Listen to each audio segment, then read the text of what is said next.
Bonjour les filles, je suis ravie de vous retrouver dans cette nouvelle vidéo pour vous présenter un tag. Donc c'est le tag je suis bizarre et honnêtement au début je ne pensais pas du tout le faire parce que c'est juste la honte ce tag quand on le fait, on révèle des choses vraiment bizarres. Je me suis dit que ça pourrait vous plaire, ça aurait pu vous intéresser, puis je pense qu'au bout d'un moment c'est bien d'essayer de se dévoiler un petit peu plus parce que vous me donnez tellement que j'ai envie de vous rendre l'appareil. Je me suis dit que ça aurait pu vous faire plaisir d'en apprendre un peu plus sur moi. Donc c'est pas vraiment en apprendre plus sur moi mais c'est plus en savoir sur ma folie.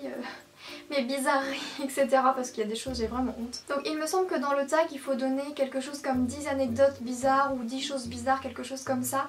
Donc je pense pas que j'en aurais 10 à vous raconter, à moins qu'en parlant j'en retrouve, mais donc voilà, je vais essayer de vous en donner quelques-unes, donc on va commencer tout de suite. Donc première anecdote, au lieu de faire comme tout le monde, quand vous avez envie de mettre un truc dans votre sac, donc voilà vous mettez votre portable dans votre sac, vous fermez votre sac et basta, sans prise de tête, tout va bien. Ça serait trop facile si c'était comme ça pour moi, pas du tout. Donc moi quand je mets mon téléphone dans mon sac, donc je le pose bien déjà dans un endroit où je suis sûre qu'il va pas tomber, pas être abîmé, rien du tout.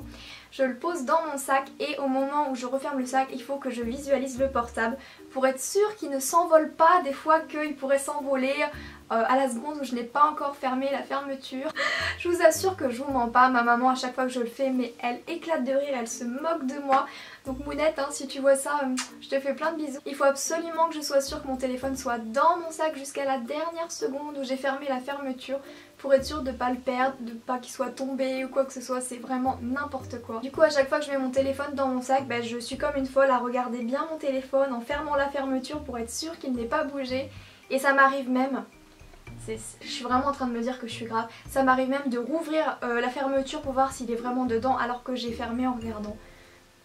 Je crois que mon cas est très grave et que personne ne pourra me battre sur ce point-là. Deuxième chose bizarre sur moi, et ça je rigole un petit peu jaune, parce qu'en fait je suis obligée une fois que j'ai fermé à clé ma maison de clencher au moins 2, 3 voire 4 fois la clenche pour être sûre que j'ai bien fermé, pour être sûre que personne ne peut rentrer chez moi, prendre mon petit chien, prendre ma caméra ou quoi que ce soit. J'ai tellement peur de ça que du coup je clenche plein de fois. Et je clenche tellement malheureusement qu'une fois en clenchant, la clenche s'est cassée. Tout simplement, et j'ai dû appeler un serrurier parce que j'étais à la porte et ça coûte vraiment trop cher le serrurier. Donc honnêtement je peux vous rassurer que depuis que j'ai eu cette histoire avec le serrurier, je ne le fais plus, je me force vraiment, j'essaye, des fois je le refais encore une fois ou deux tout doucement parce que je suis en mode allez contrôle-toi Marie, tu as bien tourné 2 fois, c'est bon, il n'y a pas de souci, c'est bien fermé. J'aimerais tellement que ma vie soit simple, que je ferme et c'est bon. Des fois je vais même à l'ascenseur et je reviens pour être sûre que j'ai bien fermé, donc je reclenche 2 fois. Donc du coup maintenant j'essaye d'éviter de le faire parce que j'ai déjà cassé une clenche, donc ça me suffit. Mais ça je pense qu'on est pas mal à le faire, à bien clencher, à vérifier 20 fois si on a bien fermé. Je pense qu'on est pas mal, mais je suis la reine parce que j'ai cassé ma clenche tellement je clenchais pour être sûre d'être bien fermée, c'est n'importe quoi. Troisième chose bizarre, et je pense qu'on est aussi pas mal dans ce cas-là, c'est en fait au moment de mettre mon alarme pour le lendemain, j'ai un rituel. En fait il faut d'abord que j'aille dans les sons, donc dans les réglages. Je vais vous montrer rapidement. Il faut que j'aille dans mes réglages, que je regarde que tous les boutons soient verts. Pour être sûre, je vais vous faire écouter que la sonnerie est à fond. Voilà, au moins je suis sûre que la sonnerie est à fond, je regarde bien, voilà, tout est bien, tout est ok. Ensuite, je sors, je mets à fond, vous savez les petites flèches là, je vérifie bien que le son est à fond. Je regarde 15 millions de fois si ça c'est bien en blanc. Et ensuite je mets mon alarme et je revérifie ça au moins 2 ou 3 fois. Je suis une grande folle. C'est vraiment une perte de temps, ça m'énerve, je n'arrive pas, je me dis bon, allez t'as bien regardé, c'est bon, t'as pas à regarder et hop, je craque et je re-regarde une deuxième fois et tout est bon. Et hop, je re-regarde une troisième fois et tout est bon et c'est une catastrophe. Surtout qu'en plus je sais que même si ça c'est rouge ou même si le portable est éteint, je crois que le réveil sonne quand même. Mais c'est une sale manie que j'ai depuis le lycée ou des choses comme ça et du coup j'arrive pas à me retirer ça. Donc tout ce que je suis en train de vous dire, j'essaye de me soigner vraiment, j'essaye de me dire allez t'as bien fermé ton sac, tu as bien fermé la porte, tu as bien mis ton réveil, mais c'est difficile. Quatrième chose vraiment bizarre chez moi, et mon chéri à chaque fois il se moque de moi et des fois il en a vraiment marre, c'est que le soir en fait il faut que j'ai une organisation de coussins autour de moi pour pouvoir m'endormir. Et du coup avant qu'on s'endorme j'organise tous mes coussins et après on peut s'endormir, les couettes, les plaids et tout. J'ai une organisation et c'est vrai que je me rends compte je peux être embêtante vraiment à faire ça. Il me faut un oreiller à côté de moi, un derrière moi, un que j'ai auprès de moi, enfin j'ai vraiment des oreillers partout. Je vous mens pas hein, quand j'expose plein d'oreillers je les utilise, j'en ai un à gauche, un au-dessus, un avec moi, j'ai ma couette, j'ai le plaid, enfin j'ai une organisation pour dormir et à chaque fois avant de dormir. Et à chaque fois avant de dormir mon chéri il est bien installé dans le lit et je lui dis chéri attends, il faut que j'organise les coussins, il faut que je prépare le lit. Non mais franchement, je peux pas dormir avec un oreiller comme tout le monde simplement, non c'est pas possible. Un truc aussi bizarre que j'arrive pas à m'empêcher, c'est par exemple quand je suis en voiture et que mon chéri est à côté de moi ou à table ou quoi que ce soit. Et vous savez les gens qui font bouger leurs jambes comme ça, ils tapent du pied et le genou il fait ça. Alors ça je n'arrive pas, ça me stresse au plus haut point et à chaque fois que je vois mon chéri je le regarde. Au début j'essaye de rien dire, j'essaye de me contrôler et je peux pas. Je suis obligée de lui dire est-ce que tu peux arrêter s'il te plaît parce que je sais pas pourquoi ça me stresse, ça m'énerve. Je vois la jambe comme ça à côté de moi, moi j'ai besoin de détente, de calme et je sais pas pourquoi, j'arrive pas à regarder une jambe comme ça qui bouge sans que ça me stresse, sans que j'aime pas du tout. Pareil quand je sors mon chien et que je suis toute seule, que c'est le soir, il commence à faire nuit ou quoi que ce soit, bah en fait je me sens suivie.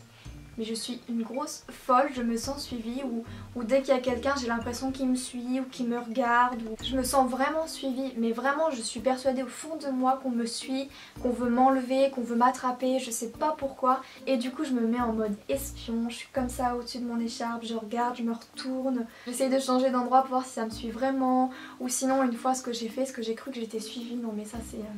Et bah j'ai fait semblant qu'il y avait mon copain tout au fond et je l'appelais, je faisais hey, coucou je suis là pour faire style que je suis pas toute seule, donc pour décourager la personne qui voulait m'enlever je disais coucou chérie je suis là et tout. Non mais... Donc des fois je suis vraiment en mode espion, je regarde partout, j'écoute, je regarde les gens s'ils vont bien dans la direction et tout, mais je deviens parano mais... C'est incroyable, il y a des fois comme ça où je me fais peur tout simplement. Donc si un jour ça vous arrive, vous vous sentez suivi, vous avez peur, soit vous faites l'impression coucou je suis là, papa, n'importe qui, papy, maman, voilà vous faites comme si vous voyez quelqu'un au loin. Ou alors vous faites semblant d'être au téléphone, je l'ai déjà fait ça aussi pour dire oui je suis là, tu me vois, moi je te vois, coucou je suis là. Non mais bon je vais arrêter parce que là je me ridiculise mais bon c'est humain et puis au moins bah voilà ça m'a rassurée, j'ai fait style que je voyais mon copain et du coup voilà bah ça m'a rassurée, mais je sais pas pourquoi j'ai toujours l'impression d'être suivie comme ça, c'est vraiment embêtant. Et puis dernière petite chose parce qu'après c'est un peu comme toutes les autres filles, par exemple comme Sana disait, le petit fil de mascara ici ça j'adore l'enlever, enfin il y a plein de petites anecdotes aussi comme ça hyper bizarres, mais là je vous donne vraiment celle... vraiment très personnel. Donc des fois je fais des rêves, même éveillés, des fois j'ai des pensées, vous voyez quand on est un peu dans nos pensées, on pense à des choses, mais c'est souvent la nuit que ça m'arrive, bah, je fais des rêves où je vois des choses, des situations, voilà plein de choses, et que quand je me réveille le lendemain, je sais au plus profond de moi qu'il faut que ça se passe, ou je sais au plus profond de moi que ça va se passer. C'est un peu comme des rêves prémonitoires, je sais pas du tout, enfin... C'est vraiment étrange et je me réveille le lendemain et je sais que ça va se passer. Je suis persuadée au plus profond de moi, ça peut être... je vais pas vous raconter spécialement parce que c'est personnel, mais je sens au plus profond de moi que ça va se passer. Et ça c'est vraiment très étrange. Quand j'en parle à mon chéri et ma famille, ils disent oui d'accord Marie, oui d'accord. Enfin voilà c'est un peu bizarre mais c'est pas quelque chose de négatif, moi j'aime beaucoup ça et puis ça peut motiver quand on a vu quelque chose de bien. Ça peut motiver, ça peut rendre heureux, ça peut...